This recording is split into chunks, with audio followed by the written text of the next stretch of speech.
Hello, everyone. Welcome to our Essential Wellness Empowered Life series.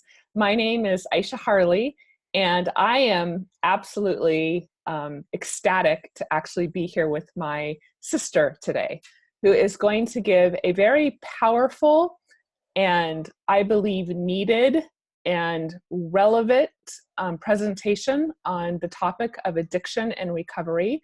I believe this is a topic that needs more education, compassion, and understanding, and she brings all of that to this today.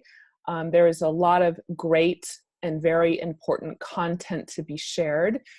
I think it's safe to say that most of us, myself included, have been affected by addiction in one way or another, whether it's in your own personal life, in somebody else in your family, and or a friend or a loved one. I don't know that you can get through this life today without knowing somebody that is struggling on some level with some form of addiction.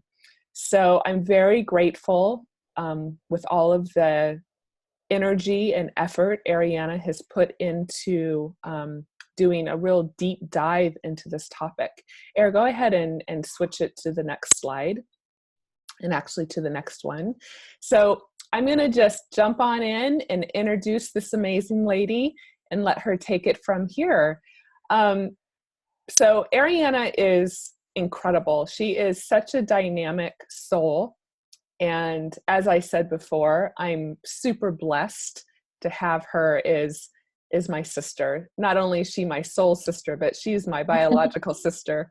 And that we is got lucky. a blessing. We got lucky. She is the mother to our beloved Beatrice, and we adore her. She is a diamond wellness advocate. And so she has been teaching and educating about essential oils since 2011. She is a graduate from the Clear Mind International Counseling Program, which focuses on transpersonal education and psychology. And she's currently enrolled in a master's healing program with Tiffany Carroll. And she's also a graduate of the Pacific Northwest College of Art. She is an artist at heart, an amazing poet and writer and photographer. And if you follow her on Facebook, you will see just the amazing offerings that she has on a regular basis. So again, thank you all for joining us live on this webinar. Or if you're joining us live on the Facebook stream, please say hello. Please text in any questions that you may have during the presentation. She will not answer them during the presentation, but if she has time at the end, we will go through and answer your questions. So Ariana, I'm going to turn my camera and my sound off and hand it over to you. Thank you so much. Well, thank you.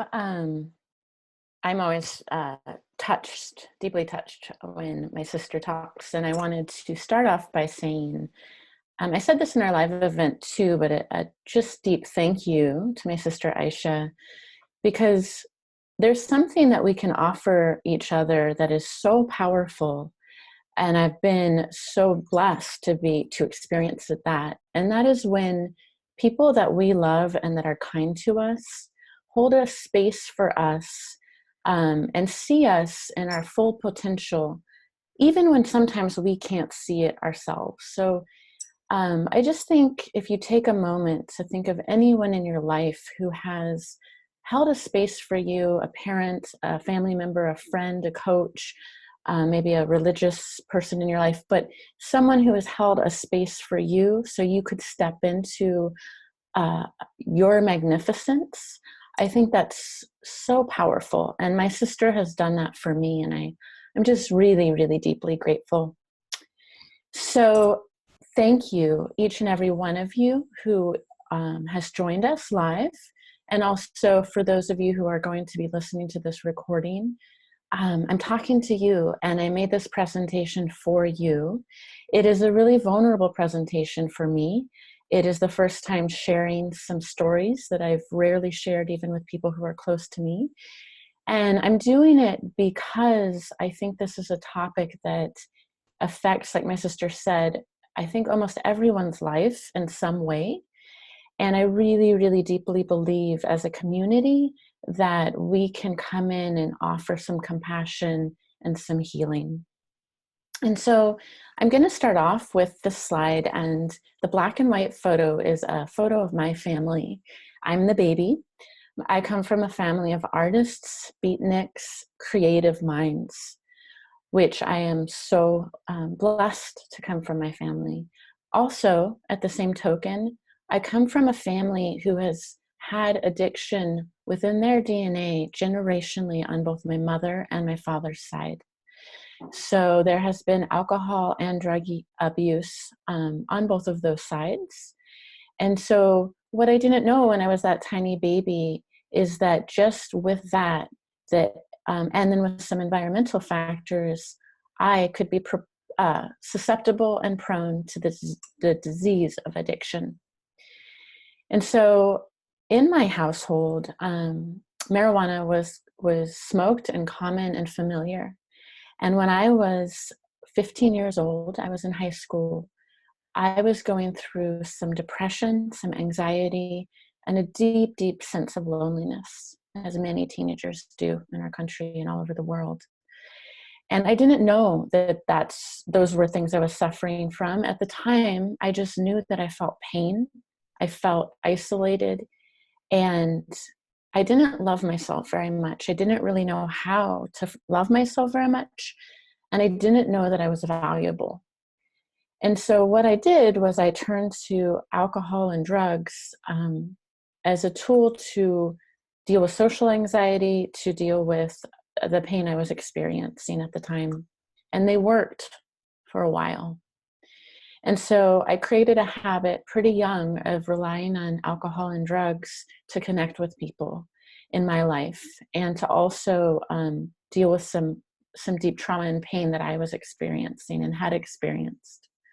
So moving on, by the time that I was 22, this is a photo of me smelling flowers around that time, I was also still using drugs and alcohol. I was traveling, and in this time in my life, I decided to travel to Salt Lake City with a friend of mine. And we hitchhiked to Salt Lake City together, and when we were there, we both used drugs and we both overdosed. And he took the drugs before I did, and when I looked over, my friend had collapsed on the floor. And I believe what saved me from also passing out and collapsing was perhaps the adrenaline that I had, because I was so scared when I saw what was happening. And so during this time, I was sobbing, I was hysterical. I actually jumped on top of him and was trying to wake him up and begging him not to die. I felt so scared and I didn't know what to do. And I felt so alone and vulnerable. And I and his friend drug him to the shower and poured cold water on him.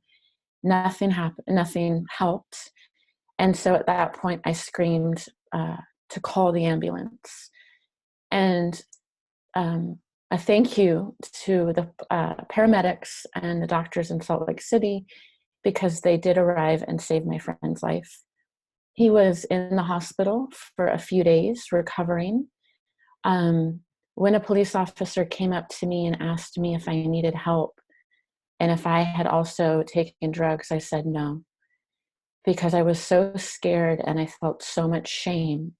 I didn't know how to ask for help. I thought that I was going to be persecuted, and so I said no. Fast forwarding, my friend got out of the hospital just a little bit, fast forwarding just a little bit, and we drove back to Portland. His parents drove us back to collect his things and to drop me off. His family was obviously traumatized, and nobody spoke one word during the entire trip home. I don't know how many hours it takes. I can't remember, from Portland to Salt Lake City, but it was, needless to say, a very uncomfortable and long drive. And in that time, it was probably one of the hardest points of my life, emotionally and mentally and spiritually. And we pulled over at a rest stop, and I got out of the car, and someone had spray painted on the ground, "Don't give in, don't give up." Or it was actually, "Never give in, never give up." And in that moment, it went straight to my heart. It felt like a divine message. And I am committed to myself that I wouldn't give up on myself, even though it was really, really hard at that moment. So we arrived back in Portland, and even with that really traumatic experience, the grip of drugs and alcohol and addiction was so strong that I didn't get sober at that point, and I continued to rely on alcohol and drugs in my life. And I had even more shame and more fear. And we were living at the time, I was in school, and I lived with a friend downtown, in downtown Portland. And it was a particularly hard night, and I went for a walk, actually, under the bridge where that photo of my family was taken. It was really beautiful there. There were some drawings from a Greek railroad worker, and I really liked the walk, and it was quiet at that time in Portland. And I went there to try to kind of get my head together. And during that time, I wrote "Don't give in," or in, never give up" on the wall. And I went home, and a few days later, we were all drinking beer with some friends, and someone from our apartment building joined us. And after a few beers, he proceeded to tell me that he was going to go commit suicide a few nights ago, and that he went for a walk under a bridge, and that he looked up on the wall and he saw the words "never give in, never give up." And it influenced him enough to change his mind not to take his life that night. And I, of course, was so deeply moved. And so I'm giving this presentation because sometimes we don't know, even in our lowest points, how much we're needed in the world, and how much we have to offer one another, and what our gifts will be. So if you're in a place of drugs and addiction, or if you're in a space of depression or anxiety, or if you love someone in your family or your community who suffers from addictions, my advice to you is to never give in and never give up. The last part of my story is a photo of me in what I call paradise. It's one of my favorite places on earth, Maui, Hawaii. I love the ocean. On this day, I was getting married, and my sister took that photo of me. And I just wanted to say that sometimes photos don't always convey what's really happening beneath the surface. So although it's a beautiful photo and I look happy and I'm in the middle of paradise, what you don't know about that photo is that the night before, when I was writing my wedding vows, my soon-to-be husband had disappeared for quite a few hours, and he was looking for some drugs because he had gotten addicted to pharmaceutical medication after getting hit by a car on his bike and having a shoulder injury. And it was incredibly painful this time to be the person who was the loved one, the family member, caring about someone and directly impacted by someone who suffers from addiction. And so in the time of social media, when we see all of these happy, beautiful images of other people, and we have the tendency to compare ourselves and sometimes choose to feel lesser than, I just want to remind you that sometimes we don't know the whole story. So I wanted to read this quote by Brené Brown. She's an amazing, amazing writer. She does a lot of work on vulnerability and the importance of connection and vulnerability. The irony is that we attempt to disown our difficult stories to appear more whole or more acceptable, but our wholeness, even our wholeheartedness, actually depends on the integration of all of our experiences, including the falls. So don't give in and don't give up.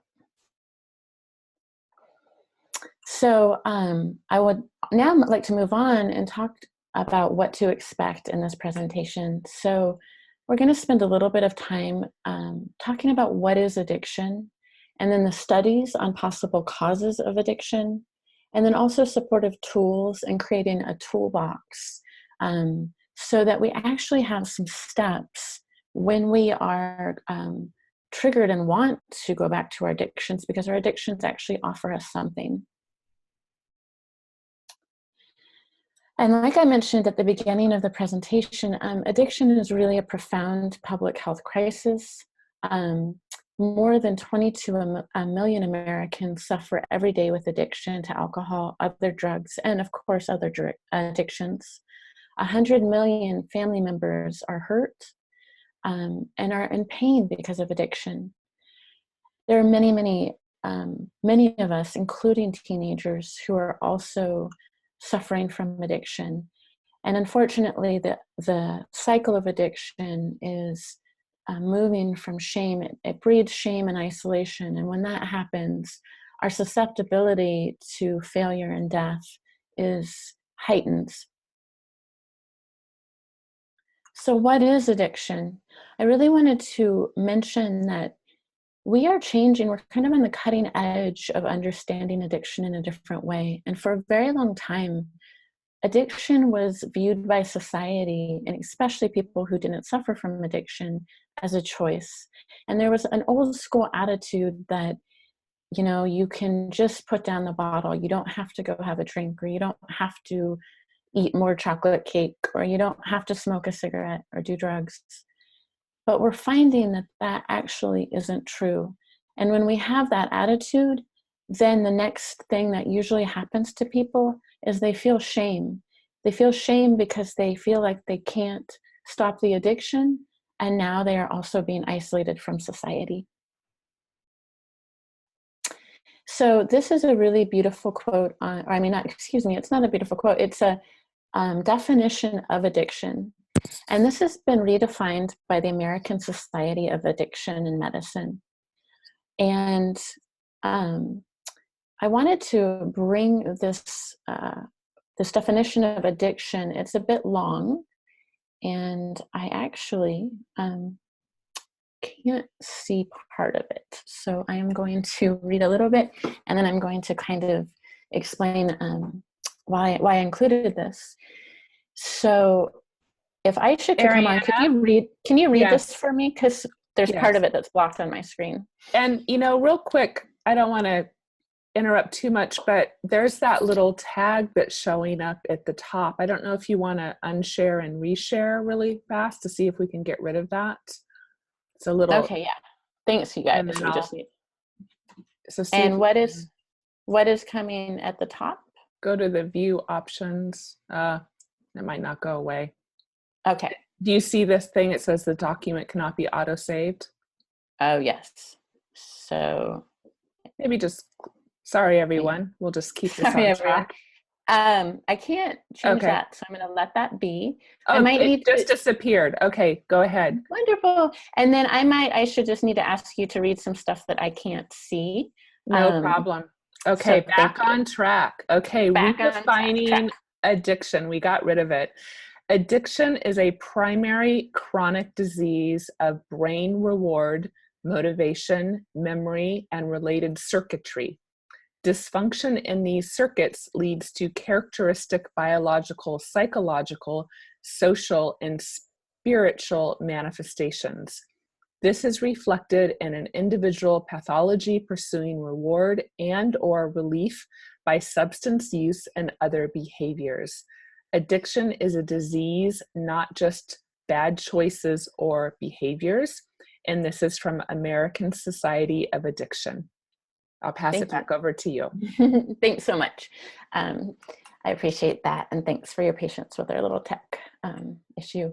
So this is a mouthful, but I wanted to present it to you. And what really your take home can be is addiction is a disease, not just a bad choice of behaviors. And I think that's really important to understand, because once we understand that, we can start to move out of shame. So I love this quote. We live in a world where most people still subscribe to the belief that shame is a good tool for keeping people in line. Not only is this wrong, but it's dangerous. Shame is highly correlated with addiction, violence, aggression, depression, eating disorders, and bullying. And again, that was by Brené Brown from her book, Daring Greatly. So really understanding this, that we can all work to understand and listen to one another better, even if we don't always have all the solutions, and to really encourage people to create conversations around this issue. How is addiction affecting all of our lives? There are many different types of addictions, and self-harm can be one of them. Sugar and food addiction, a lot of people really struggle with that. Cigarettes, drugs and alcohol, of course, pornography, gambling, games, social media, and just screen time. That's a way we can check out. And so, of course, some addictions have more devastating consequences than others, and some of them are also more socially acceptable. A huge addiction that I see a lot of people suffering from right now is being a workaholic and being addicted to being constantly busy so that you don't have to sit with your emotions or your experience. So a really logical question to this is, if addiction is a disease, is there a cure? And to explore, is there a cure, we really have to still, even if we understand that addiction's a disease, the next question again is, what causes addiction? And that becomes an answer that I believe really asks us to take in quite a few components. And there's just not one easy answer. So this is a slide that is relating to something called the ACE study, or the Adverse Childhood Experience Study. This study was conducted by Kaiser Permanente, and it was conducted with 17,000 participants surveyed. And what they found was, in short, that the more adverse child experiences that an individual had experienced, the higher their likelihood is to suffer from addiction, from actually some health-related diseases, and also certain social behavior or certain behaviors. And so that really having an understanding of how much trauma and adverse childhood experience relates to the brain, and actually how the brain is wired. So people's brains the higher, I'm going to show you, there is a test done, and so the higher the score on the test, the more susceptible people are to addiction usually. And so that's really showing us that our brains are wired differently in especially early childhood development, if there has been some hard factors that are influencing that. In this test, it was covering abuse, physical, emotional, and sexual, neglect, physical and emotional, and then also it included household dysfunction, so mental illness, incarcerated relatives, substance abuse, a mother treated violently, and divorce.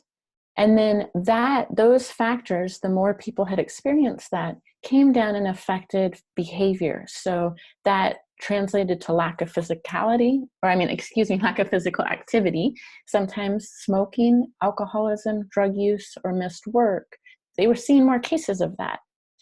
And then physical and mental health, so severe obesity, diabetes, depression, suicide attempts, STDs, broken bones, COPD, stroke, cancer, and heart disease.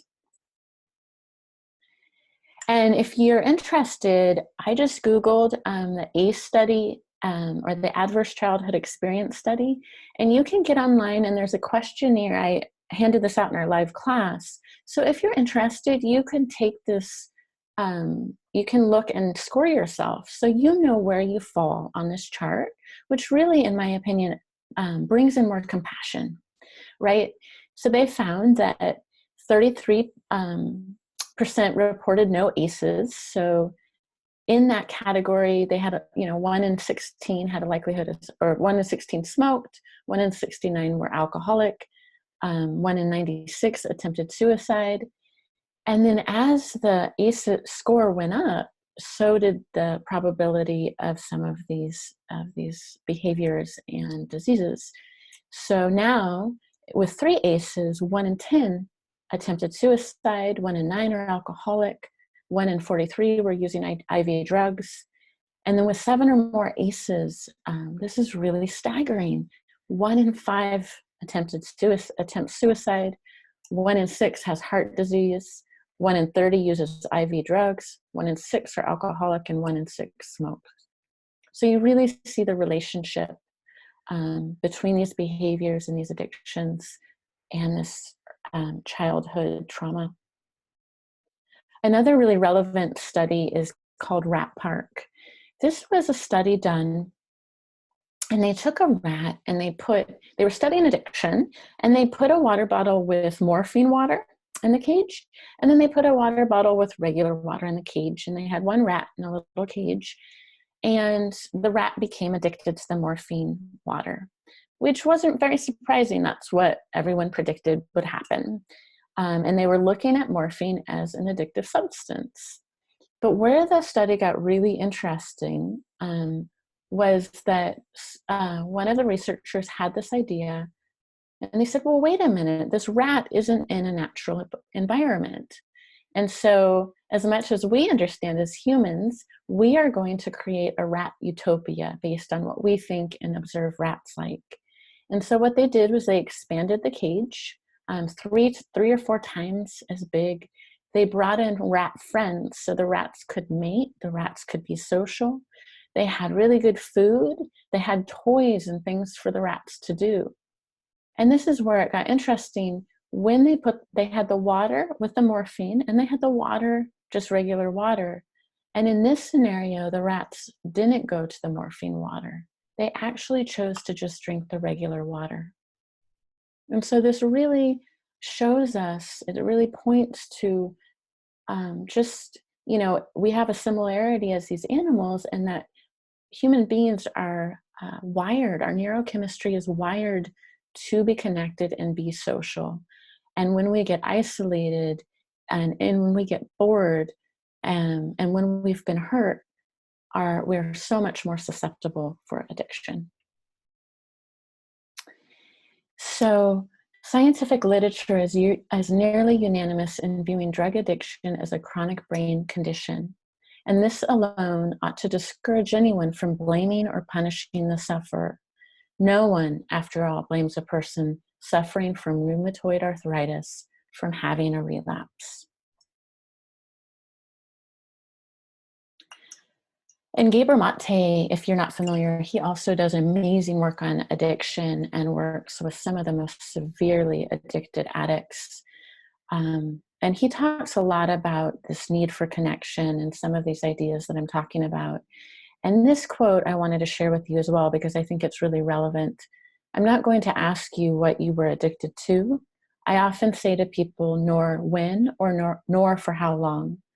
Only whatever your addictive focus, what did it offer you? What did you like about it? What in the short term did it give you that you craved or liked so much? The question is not why the addiction, but why the pain. And that's where I really encourage you to focus, is what is the self-soothing? What is the comfort? Why am I going to this addiction? What is it giving me? Because then you can start to ask the question of what other things that might be more healthy or supportive or nourishing to us could we put in the place instead. So really with addiction, the choice is not whether or not to be addicted, but the choice is, am I going to be in pain or am I not going to be in pain? So now we're going to move into talking about healthy tools to self-soothe. And I also wanted to mention that this slide here, just this gesture is a beautiful way to self-soothe if you feel anxiety or scared or vulnerable or angry. It helps just connect us back with our body. It helps us get back into our body and connect with our heart and our belly, where we hold a lot of addiction. Another great thing you can do is you can relax your jaw, because that also is where we hold a lot of tension. So that will automatically help your body relax. That's just one thing really simple you can bring in to self-soothe. And so, in this presentation, I'm not trying to present that essential oils are going to cure addiction, but what they can do is offer a powerful boost for people in recovery, a boost that just might make the difference between relapse and long-term wellness. Among other things, essential oils can reduce the symptoms of alcohol, opiate, and other drug withdrawal, help with cravings, and improve emotional balance during the hard times that often result from addictive behaviors. And so in our recovery toolbox, I invite you to create your own. Everyone knows, what works best for them. But I would invite you, I think some great things to put in there is some essential oils and aromatherapy, having some practices to self-soothe. Proper nutrition is vital. We're going to talk about that.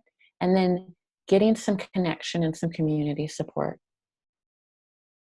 So how does nutrition impact addiction? And I found this to be so interesting.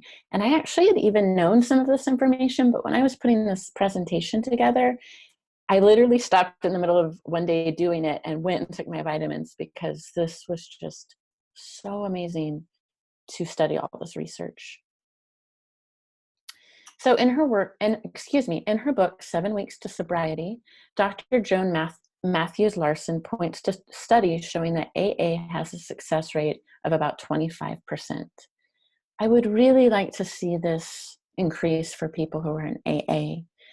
She felt that this is because they address the psychological aspects of addiction without considering the physical aspects of the disease.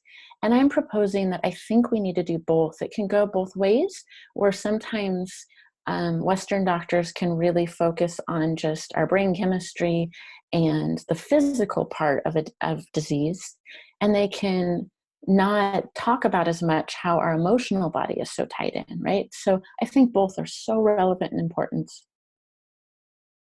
And it has been found that drug addicts are often found to suffer from deficiency of vitamin B1, B5, B6, B6, C, and E, as well as calcium, magnesium, and niacin.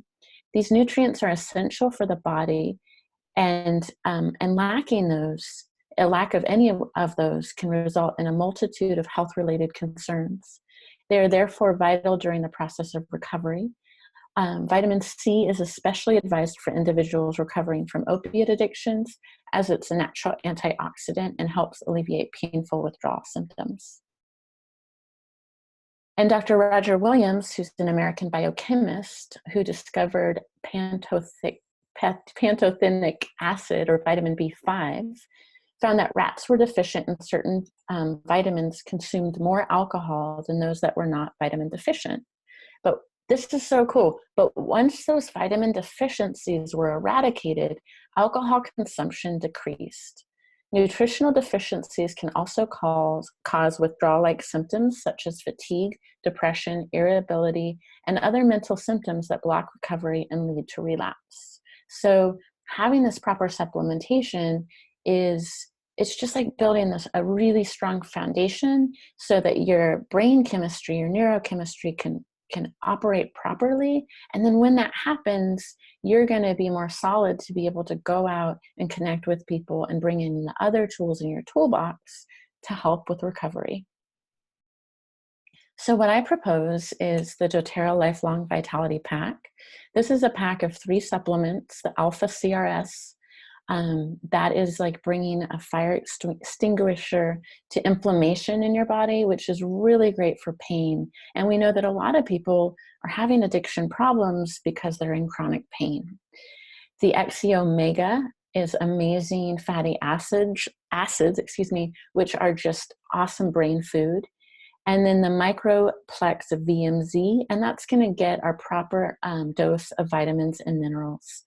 I wanted to mention that on our Essential Wellness Life website, we have a beautiful recording of Dr. Josie Schmidt talking about these supplements, a whole webinar just on the ingredients with the doctor, and really talking about how I think everybody should be on these supplements. because we all are lacking proper nutrition at this point in time in our day and age. And so if you want to learn more, please go and visit that. But in this presentation, I am going to be focusing more on how the supplements are going to affect and aid people in recovery or the addiction process.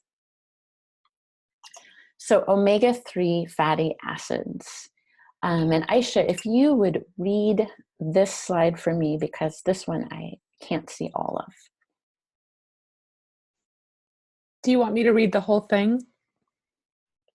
And this one, that'd be great. And then we can Okay. summarize some of the other ones. Here we go.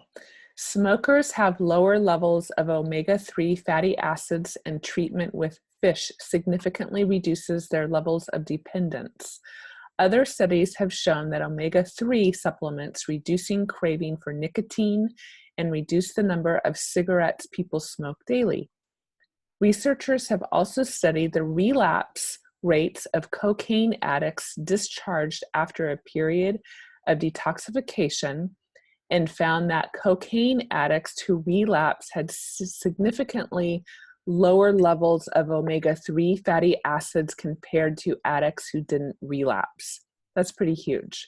Lastly, in abstinent alcoholics, elevated omega-3 intake reduces stress and cortisol, and omega-3 fatty acids significantly lowers the desire for alcohol in mice. These bipolar mice, like some bipolar patients, love alcohol. The mice on DHA and omega-3 fatty acid drank much less. It curtailed their alcohol abuse behavior. There is now substantial evidence at the molecular level that omega-3 fatty acids work on the brain in ways similar to psychiatric drugs. Thank you. I love the teamwork. Thanks so much. I really wanted you guys to hear that whole thing, and I didn't want to leave anything out because this is so profound. And if you're interested in the studies, you can get online and Google, omegas with addiction, omegas with anxiety, omegas and depression. And there's a lot of amazing science out there. And I just want to emphasize, this is a powerful point to me, the substantial evidence at a molecular level that omega-3 fatty acids work on the brain in ways similar to psychiatric drugs. I just wanted to have you hear that for a second time to really emphasize that point, because I am in the middle of the road as far as healing. And so I support anyone on what choices they make as far as healing. But we know that psychiatric drugs do have side effects. And those side effects I have personally experienced with many people I know, sharing stories of, them withdrawing actually from some of the psychiatric drugs and not knowing how. I have experience of some people going in my life and being on the psychiatric drugs and then actually going and taking drugs, street drugs, because they couldn't get like the psychiatric drug anymore. And so I just love that we have an alternative and we have another option. I wanted to include the supplement fact chart on our XC Omega because there is just amazing amount of land and sea-based essential oils. So that means fish oils, flax oil, borage. I don't have time in this presentation to talk about all of the amazing ingredients in here. But if there was more. There was more than I could even include. But one really important one is vitamin D. It protects against the dopamine depleting effects of methamphetamine. And there's also a positive association between vitamin D deficiency and the severity of alcohol use disorders. Patients prescribed narcotic pain medications such as morphine, fentanyl, or oxycodone end up having to take higher doses if they are deficient in vitamin D. So this is really profound. And being born and raised in the Pacific Northwest, we know that because we have all these amazing plants in the area, we also have long periods of lack of sunshine, which is our number one source of vitamin D. So supplementing with a vitamin D supplement is really, really crucial, especially in the winter months if you're living somewhere where you're not getting a lot of sun exposure. And then magnesium. Magnesium has been shown to decrease the dependence on opiates, nicotine, cocaine, amphetamine, and alcohol, and reduce the intensity of withdrawal symptoms when you're stopping these drugs. So across the gamut with addictions, and I would even say you could bring this in for food addictions, sugar addictions, caffeine addictions. It's going to help give you some support. Withdrawing from a substance is very hard. I think sugar is actually one of the hardest things when I've gone through periods of not eating sugar, if anybody's tried that, it's kind of intense. So having this supplementation so that if you're choosing to do something like that and make some positive steps in your life, you're just going to be supported. Magnesium can also, it's been shown in studies, lower the relapse rates, particularly with cocaine and amphetamine addicts. Researchers have also concluded that magnesium supplementation can decrease nicotine addiction in heavy smokers. Nicotine addictions is supposed to be one of the most, I don't smoke, but is supposed to be one of the most hardest addictions to give up and withdraw and heal from. So what great support to bring in. And studies have also shown that magnesium deficiency is very common in people dealing with alcohol addiction and withdrawal. And supplementing with magnesium diminishes withdrawal complications. So bringing in some magnesium, which is just one of the ingredients in this awesome blend, will be really helpful. I also want to just say that these vitamins in particular are the proper daily doses of our vitamins, and they're food-based nutrients.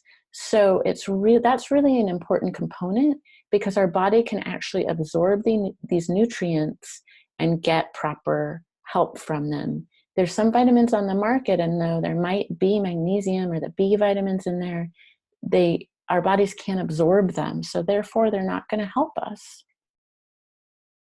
Vitamin C is also really important, not just for our immune system, but it's useful for overcoming addiction and reducing withdrawal symptoms.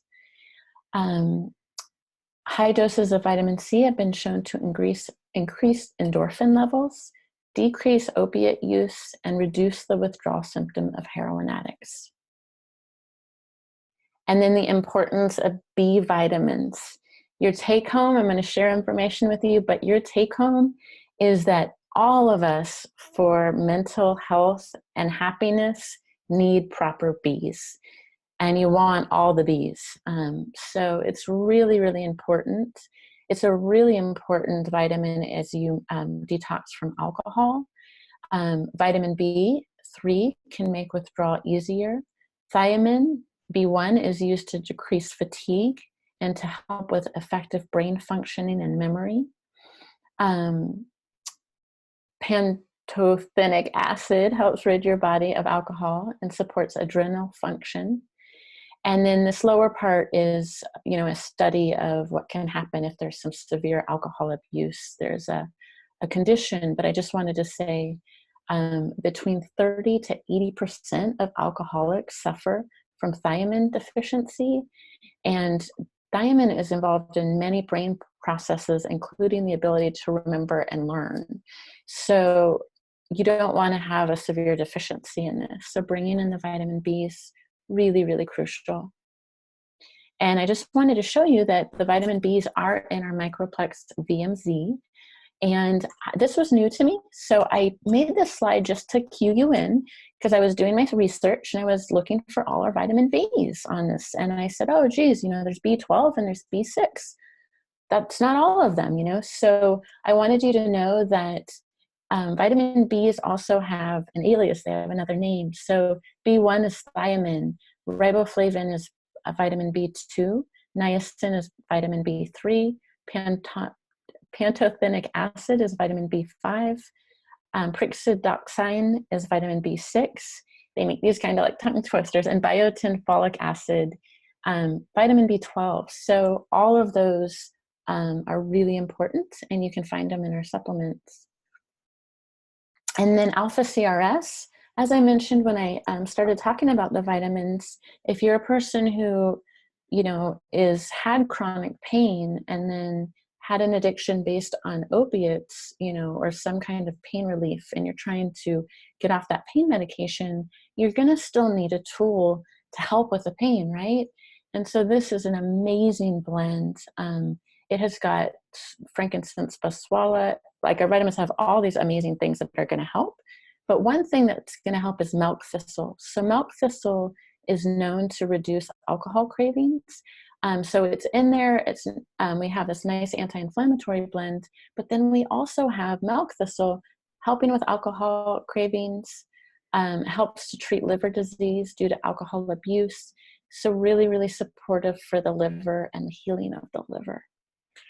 And I also am now going to move into, I wanted to bring in our friend Ned Haskell. Can't be with us today because he's a teacher and he is busy working and teaching, but he made a little video for us, and I'm going to share that with you now about his experience with the Lifelong Vitality Pack. Air, you need to take your headphones off. Nobody can hear. Do you want to start that over? Why don't you back up and start it over? Okay. Thanks for the reminder. Sorry, guys. Hello, my name is Ned Haskell, and I'd like to tell you how the Long Life Vitality supplements have supported my sobriety. With the support of my community, I haven't had a drink today. In fact, I haven't had a drink for 10 years of today. It's a miracle that I was able to quit drinking, and with the support of my AA and meetings and the 12 steps, I've had very good luck in not drinking. But not drinking didn't cure me, didn't help me with my emotional sobriety. For 40 years, I've had cyclical depression since I was about 14 years old. I have highs, I have lows, and mostly it's characterized by feelings of lack of self-worth and even self-loathing, to the point of wanting to do harm to myself. When I quit drinking, those feelings didn't go away. I've managed them, I've had counseling with them, I've talked to my friends and family about them, but I still experience those ups and downs. They affected my family life, they affected my ability to be an effective father, until about a year and a half ago. At the prodding of my naturopath and my wife, I started to take the Lifelong Vitality supplements. Once I did, I experienced pretty quickly a feeling of stability that I hadn't experienced for really my whole adult life. And I was able, I experienced it as a foundation to stand on. From that point on, I've been able to do things that make me feel better. And this is remarkable because I avoided those things. I thought they were should do's and things I was supposed to do, and I resisted them. But now I started to build on that foundation. And today, when I have a bad day, I no longer say, I'm a horrible person or feel shame about myself. I instead say, what did I eat? Did I get enough sleep? Did I take my vitamins today? And those things, that's a miracle for me because I've suffered needlessly, maybe, for so many years. And it's just today, I don't experience that suffering quite the same way. So thanks. I'd say try it yourself.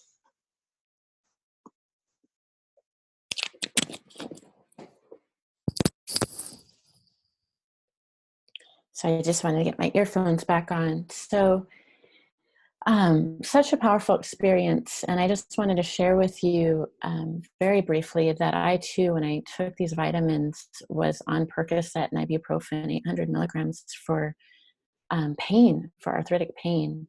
And I stopped taking the Percocet and the ibuprofen because my pain went away when I started having proper supplementation. So it really does work. It really, really is powerful.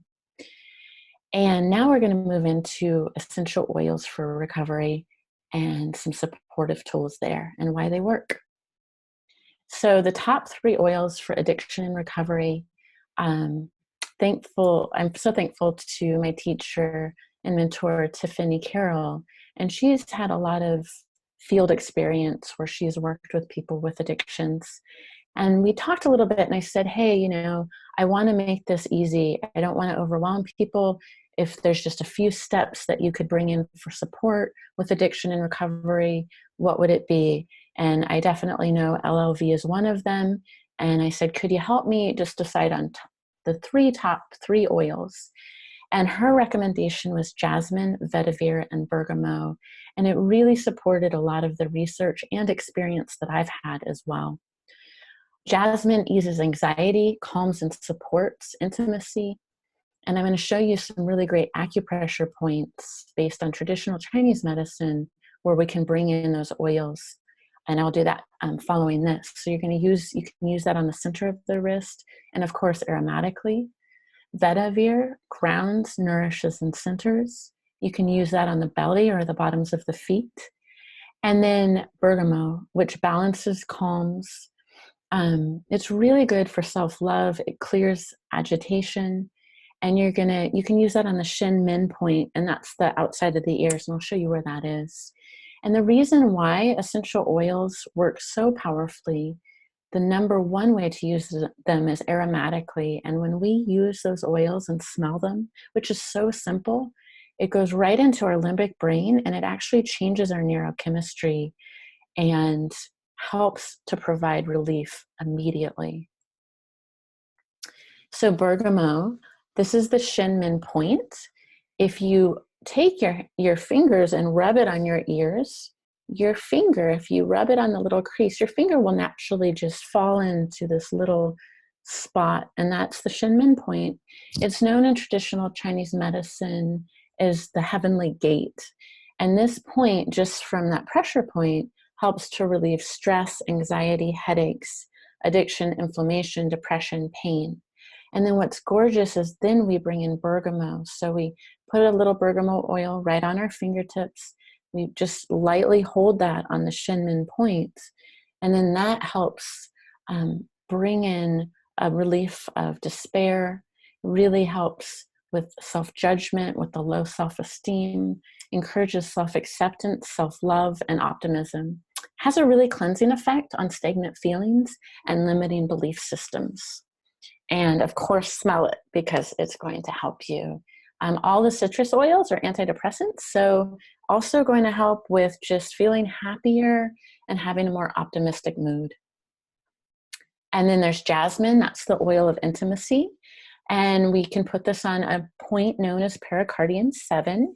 And that's just actually a traditional perfume point. It's right in the center of the wrist. Jasmine is a euphoric. All of the florals are euphoric. So they're going to help us feel good when we smell them. That's why we love to smell the flowers. It can be used for calming a broken heart, insomnia, anxiety, and mania. It also can help support and release past sexual trauma, which could be, of course, at the root of some addictions, that traumatic experience. It helps encourage safety within intimate relationships and helps us to work with connection. And then vetiver, the oil of centering. If you look at vetiver, it has very, very deep, long roots that go deep into the ground.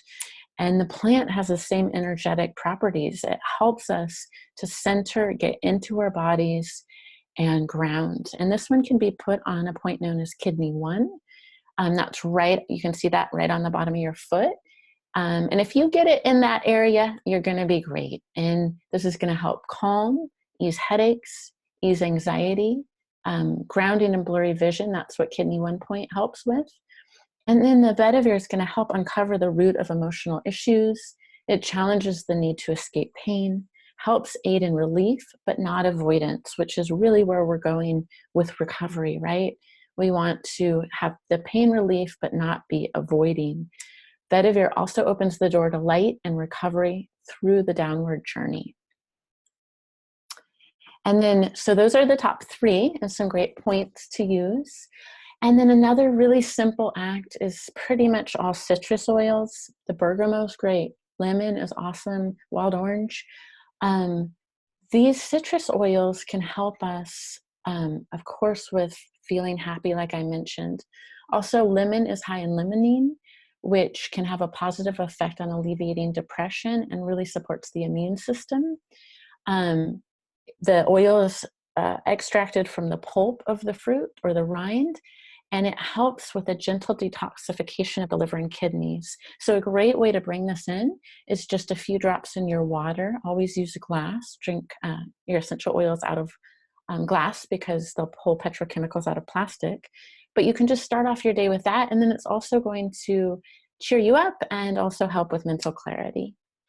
Bergamot, again, one more study, it has been proven effective in delivering relief from compulsive behavior or anxiety. It's often used in conjunction with treatments for cocaine and heroin addictions because of its calming effect. It also helps relieve tension and regulate the appetite, which of course would be really good with any eating disorders. I wanted to mention neroli. It's a gorgeous oil. Again, one more of those florals that's going to have the euphoric attributes to it. And you can use neroli to help lift and move through feelings of guilt and shame. Again, it will be also supportive for happiness and well-being. So some oils and information about drug addiction. Aromatherapy is one of the best alternative therapies for withdrawal symptoms from cocaine, amphetamines, or heroin addictions when used in conjunction with a recovery program. And I won't spend too much time on these, but I wanted to actually put on the slide some of the studies that I found. And so I looked at ginger, I looked at thyme, and I looked at rose. And all three of these had a beautiful support with opiate addiction. And so the essential oil of ginger, when it's extracted via CO2, contains large amounts of gingerol, a powerful antioxidant, as the main active ingredient. Ginger essential oil has a strong aromatic fragrance and can help to suppress opiate cravings. So this is a great one to bring in for recovery. It also helps settle and calm the stomach, and it's very warming if you put it on the skin. Thyme, in studies that I was looking at, helps with opiate withdrawal. In a study of rodents, it was found that various species of thyme essential oils displayed opioid activity and could inhibit morphine withdrawal symptoms. And then rose, and that also has been used in this study from the Iranian Journal of Pharmacological Research. There was studies done that rose would help suppress opiate withdrawal syndromes, and it's also an antidepressant, right? So it's so gorgeous, and that you have that beautiful euphoric, you're smelling it, it's making you feel comforted and good. It's the antidepressant, and it's helping with the withdrawal symptoms with no negative side effects. Copaiba is also a gorgeous oil to bring in for recovery. Copaiba is an amazing oil for both pain and anxiety, which is two things that often fuel addiction. And it's also a great alternative to cannabis products. So if you're looking for an alternative that helps with pain, helps calm the nervous system down, helps with anxious feelings, which is a lot of what people turn to CBD oil for, Copaiba is a great alternative.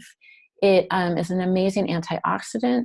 It helps our cellular health, and it can be taken internally. It can be rubbed. I know someone who's rubbed it on their hands for arthritis and were able to move their fingers. So beautiful, beautiful supportive oil to bring in. You can diffuse it to calm anxious feelings or ingest 1 to 3 drops. You can put that in water, juice, or in a little gel cap or under your tongue, and that will help calm the nervous system down.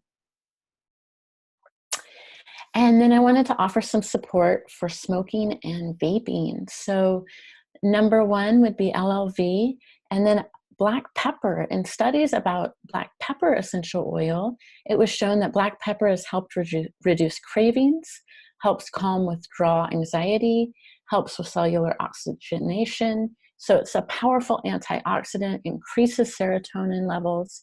So really super easy way, if you forget everything I said about it and you just remember black pepper's good if I'm trying to quit smoking, is you could dip some in a bottle of black pepper essential oil, dip a toothpick, and then you can just suck on it or chew on this toothpick. You can also put it in a diffuser to help calm the nervous system and reduce anxiety and that grumpy feeling that often happens with smokers who are trying to quit. And now I'd like to introduce a longtime friend of mine, Rachel Doran. Rachel is an essential wellness advocate. She's a small business owner, and she has a great story to share about smoking and the LLV. Hi, Ariana. Can you see me? Again, we can see you. Oh, okay. Hi. Yeah, I had a great, really unexpected thing that happened from taking the Lifelong Vitality Pack. I was taking, to start out, Ariana really pushed me to take it. I kind of started taking it just so she would stop pushing me, really. But I'm so grateful that she did push me. But I started out taking half a dosage, and I did that for about a year. And I noticed some great, just amazing benefits, from pain, and I had really terrible arthritis, and I noticed that was alleviated. And I thought that was so great. So I was really satisfied with taking the half dosage. And so I just kept doing that. Maybe about, I think it was about a year and a half in, I decided to up it to the full dosage because I was hearing about really that there were really pretty incredible benefits from taking the full dosage. And I did. After about maybe a month or so, I was in the process of moving my home, and I had been a secret smoker. So I smoked in my backyard. I had my little routine with it, and I was totally ashamed that I was a smoker. And I didn't smoke a lot, but I was definitely physically and mentally and emotionally addicted to cigarettes. And so I had my routine with it every night. And I was in the process of moving, so that routine got thrown off. I had been taking the LLV for, the full dosage now for like a month. And it had been maybe 2 weeks after the move and everything that I realized that I hadn't smoked, which is the craziest thing ever, because I had tried to quit previous to this using hypnotherapy, calling the Oregon Quit Line, talking to people that had been, suffered from lung cancer and all kinds of horrible things, and just really struggled and had a lot of challenges. And this was like divine intervention. I actually didn't connect it to the LLV until just a few months ago when I was listening to Josie and Heather talking about this topic, and that this happened for Heather. She also spontaneously quit smoking, and I was so excited to hear. I had actually thought that it was some kind of crazy thing. I just couldn't explain it. It was driving me crazy, but I was so happy about it anyway. But anyway, so it was pretty incredible. So I'm so dedicated to taking the full dosage. And actually, I've also noticed some other amazing things from taking the full dosage. My blood sugar for the first time since I was in high school is totally level. I'm the type of person that if I eat the wrong thing, I will, get really sleepy, maybe pass out for a couple minutes. I've been like that for so many years, and maybe even pre-diabetic, and that is not an issue for me at all. So I'm so excited about that. So I think that the sugar connection as well as the nicotine with the LLV is just tremendous. And it's like totally easy. I have no interest in smoking. I am just done with it completely. So pretty excited. Thank you so much, Rachel. Yeah. Thanks for pushing me. Yeah. Yeah. And congratulations. That's a huge accomplishment to quit smoking. Yeah. Awesome. Great. Well, it didn't feel like it was hard. So that was pretty amazing, actually, I have to say. Awesome. Yeah. Thanks. And so, wow, thanks for holding on or sticking with us. I also appreciate your attention. I know this is a bit of a long presentation, but I just feel like there's so much valuable information to offer you guys. So we're going to move through a few more addictions. I wanted to speak to sugar and food addictions and cravings. So if anybody has ever done a fast or they're trying to change their diet and make positive steps for a healthier life, this can be challenging, especially if we eat to comfort ourselves. So for food addictions, I would recommend taking the Lifelong Vitality Pack. Similar ideas, helping that balance that brain and that emotional body so that we don't crave or eat as compulsively. And also the body's going to be getting the nutrients that it needs. And then the other thing I recommend is our Slim and Sassy blend. It's our metabolic blend. And I want to mention that that blend is supportive for both losing weight and gaining weight. And really, where I love it, I take it every morning. The reason I take it is it really helps balance our blood sugar. It's amazing for cravings and really helps us to not crave sugar when our blood sugar is often crashing. And that's due to the ginger, the grapefruit, lemon, cinnamon, and peppermint in it. Ginger improves our mood. Grapefruit controls appetite and uplifts mood. Lemon improves mental clarity and is detoxifying. The cinnamon regulates blood sugar and curbs our appetite. And the peppermints can improve our digestion. You can do 3 to 5 drops 3 times a day if you're dealing with a food addiction. You'll want that much support. This is detoxifying, so please drink a lot of water when you take the Slim and Sassy. Or it also comes in a gel cap, so you can do that. And I would say, Aisha and I were talking about this, I would say hands down, Slim and Sassy for any addiction is an amazing, amazing support. For alcohol addiction, the LLV is my number 1 recommendation. And then using essential oils aromatically, because as I mentioned, the quickest way to change our mood is through our nose. When we smell the essential oils, it's going to go in and change our neurochemistry and help our nervous system. So you can add 3 to 5 drops of lavender, lemon, or chamomile essential oils to a diffuser. I have a diffuser going right next to me right now for stress and anxiety relief. You can also take those internally, 1 to 2 drops of black pepper, chamomile, lemon, or ginger, and a glass of warm water with a teaspoon of raw honey. And I love this because you can sip this relaxing tonic 2 to 3 times a day to boost the immune system, relieve stress and anxiety. And then just on a very kinesthetic level, I know that I always have tea around me. I like to just have something in my hand that might be similar to people who smoke. And so if an alcoholic is just used to coming home and having their beer or wine after work, and they really like the ritual of drinking something and a reward, something to look forward to, a great idea is to replace it with a really awesome non-alcoholic drink that you're looking forward to and can still have that kinesthetic experience. Lavender is another floral. It's a really, really multifaceted oil. It's one of the best choices for use in aromatherapy to manage anxiety and psychological stresses related when we're recovering from alcoholism. It's also great for relieving conditions such as hypersensitivity and insomnia related to alcohol withdrawal. The oil is also known to act as a stress reliever and a sedative with very calming properties. So just really nice to bring in and smell.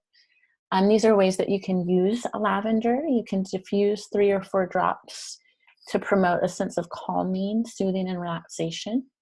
You can put some drops on your hands and on the pillows. They won't, if you have a pure lavender, it won't stain the cases. And put those right on your pillows before you go to sleep. It's really, really lovely and supportive.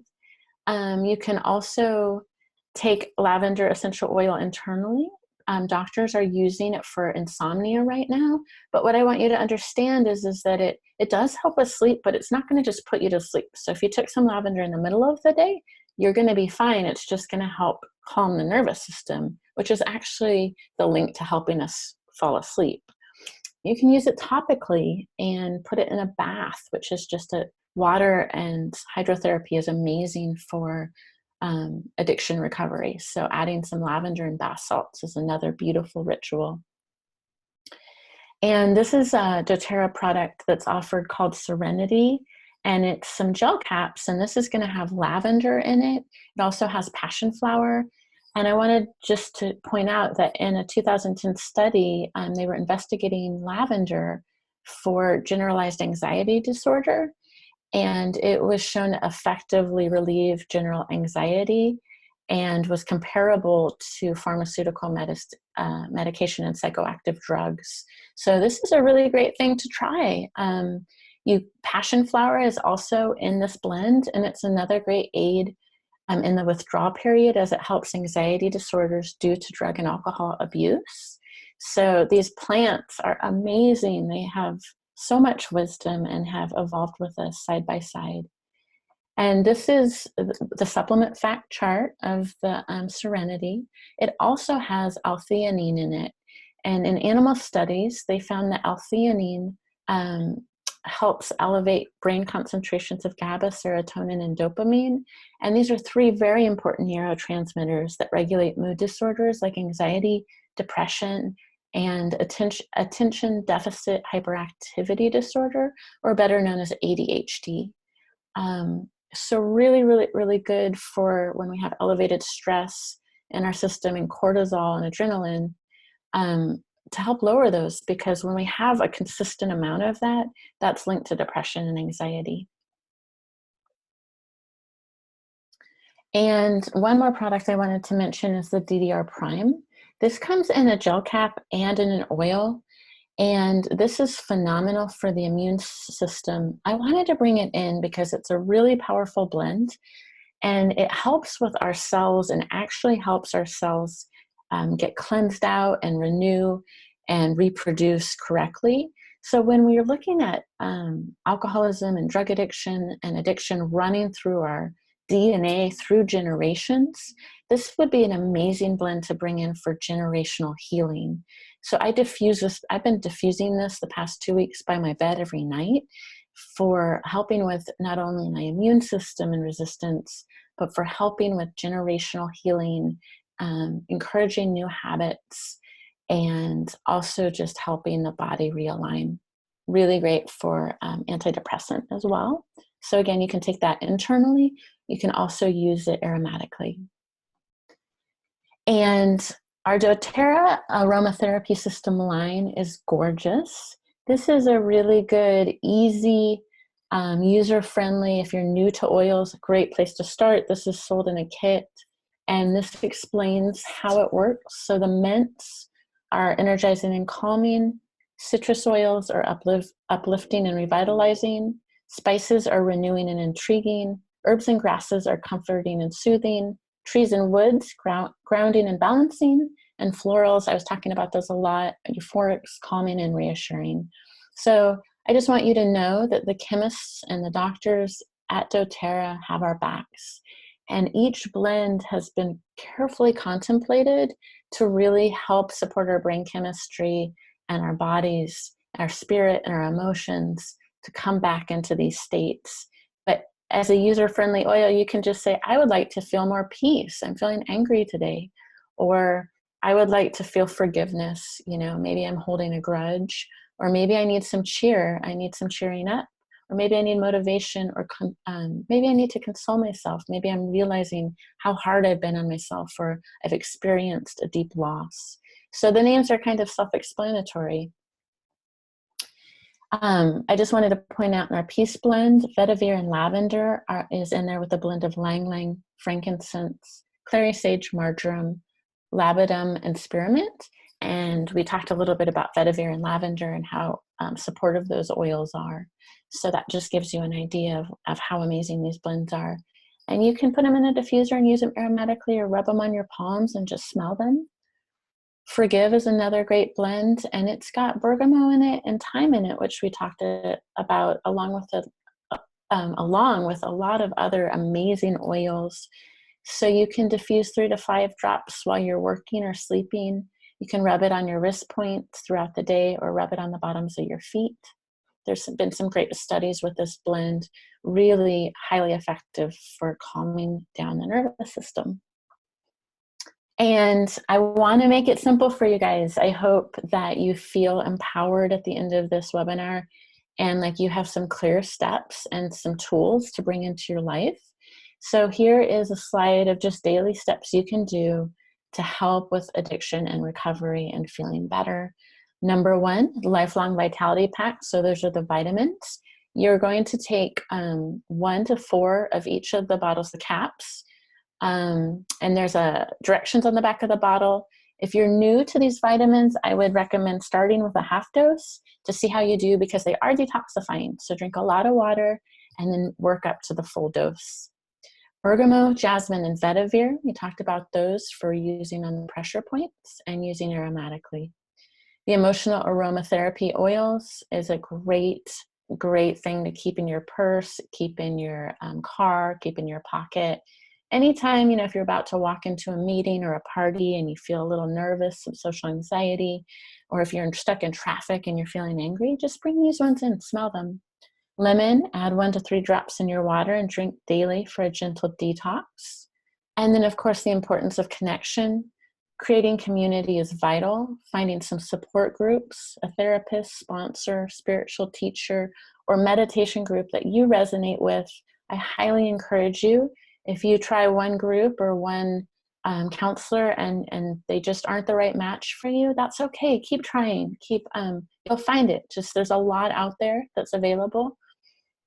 And here are some resources. So this is the Substance and Abuse and Mental Health Services National Helpline.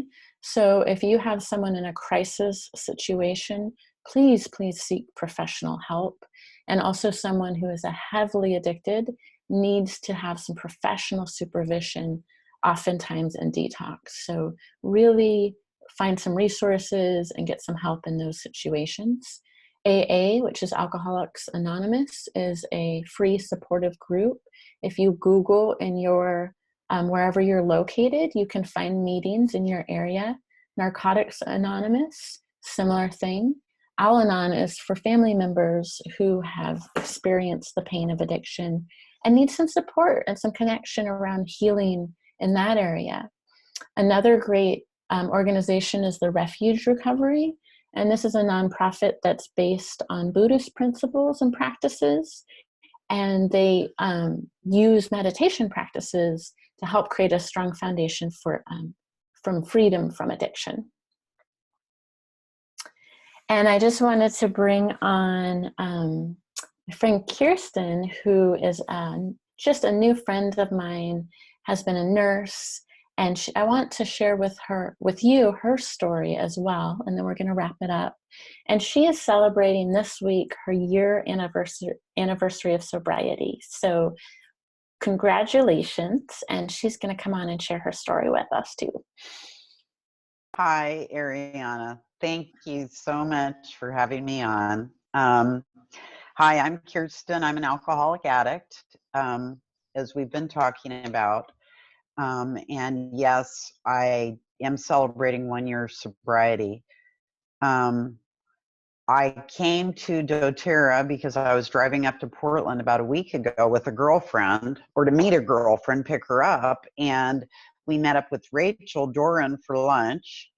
And on the way driving up, I also have arthritis, and I have a fairly severe in my hands. They're a little crooked, but I love them anyway.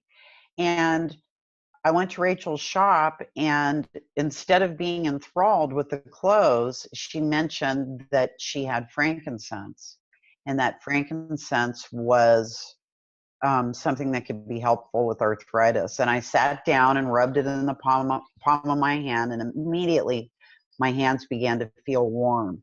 And I rubbed it on my fingers and just had this immediate relief, and just was like, I've got to have this. And then it's just kind of like a spiritual connection. I just started connecting with doTERRA, and then eventually meeting Ariana, and we had this similar story of addiction, and we, I agreed with her, and it really resonated with me that addicts need more support. I have 1 year of sobriety, but the year prior to that, I had a problem with narcotics and addiction to narcotics, and reached out in a lot of directions, and nobody had any solutions for me or support. I was really kind of ashamed by it. I ended up going through withdrawals on my own. And it really was the gateway back to alcohol for me. I ended up drinking again. And the drinking was all part of the addiction, filling up that black hole. And I think that Ned, what he had said really was legitimate, in that he said that he would swing through these phases of depression. And that's how my life was, and still has been in Alcoholics Anonymous. I love AA. I go to meetings every day. And it really speaks to my psyche and my mental health. But there are times when the thought of a drink or a drug still comes into my mind. I suffer from social anxiety, and these are all things that little by little I'm beginning to deal with. I have my bottle of frankincense right here. Take it everywhere with me. I love it. And then now I have the jasmine, which I shared with some people last night at a meeting, and they were just enthralled with the smell. So I'm building my toolkit, and my vitamin pack is on the way, as well as Trim and Sassy, because I'm going to get leveled out. I know that I can feel, I guess the word normal isn't the right word, but I can know my authentic self today. I can walk through it without being afraid to look at myself. And I'm really feeling the effects of the essential oils that I've used so far. So I became an advocate, and I'm just trying to share the message that there is hope. And as Ariana mentioned, 25% of the people in Alcoholics Anonymous go back out. And I'm sending her a little book that Bill W. wrote 25 years after he created AA. And he said, we've got to look to this in the future. We have to address this. And I had a woman come up to me last week at a meeting. I'm not going to mention her name because of anonymity, of course, but she had relapsed after 10 years. She was going to meetings every day. And maybe with a support system, I'm not saying replace AA. I'm just saying that's one facet, the community. But what doTERRA is offering, the products, the vitamins, if we can bridge that gap and smooth out the physical and the brain waves and the electrical firing, I think we'll have a much better chance and better lives. So thank you, Ariana. Thank you. Thank you for coming on. Thank you. Thank you. Okay. So I so appreciate everyone joining us. And like Kirsten said, I really think we're at a stage of evolution with this subject. And I think we're all learning together. But I hope that this webinar has encouraged more hope. I also, just in closing, wanted to say that I'm incredibly honored to be here. I am the happiest that I've ever been in my life at 42 years old. And I wanted to let you know that I am so glad that that I'm alive, and that I've gotten to see and experience a much healthier and happier way to live. And that's totally possible for everyone. And so hang in there. And I will clearly say there's a crack in everything, and that's how the light gets in. And so our hard experiences can actually be our gifts, so that we can go out and inspire and encourage other people. So thank you so much. Thank you, Ariana. Oh, big breath. And Ned and Rachel and Kristen, I really appreciate everybody contributing their stories and their experience. It's really powerful. Just what doTERRA offers our community. It's really moving for all of us. And I know individually, we probably all have our own stories to share on some level or another. So we're just going to wrap this up really quick. Thank you for hanging in there with us today. Such valuable content. If you are new and not yet part of our community, we invite you to join us. Ariana, go ahead and go to the next slide. Super easy to get started. We recommend that you reach out to the person that invited you to this webinar, and they will help you set up your own wholesale account. And on top of that, you will gain access to the deeper library and our team website and our team Facebook pages. We have several years of these types of webinars and tons of education to share. So there's a lot of great perks for becoming a member. And this month in particular, doTERRA is offering 20% off enrollment kits.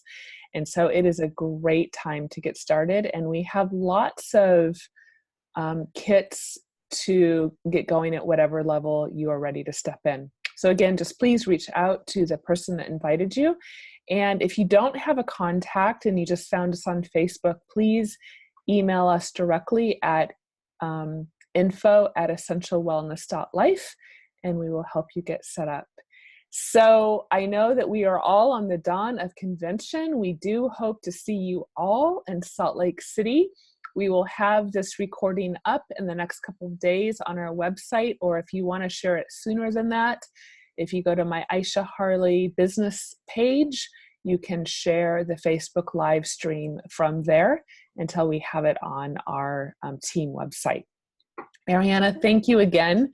Such amazing, helpful information. I know this is a webinar that hopefully is going to offer a lot of hope and support to many for years to come. And let's continue this conversation, and please send this to anybody that you think that it would support in their life. And have a great day, everyone. We'll see you next month.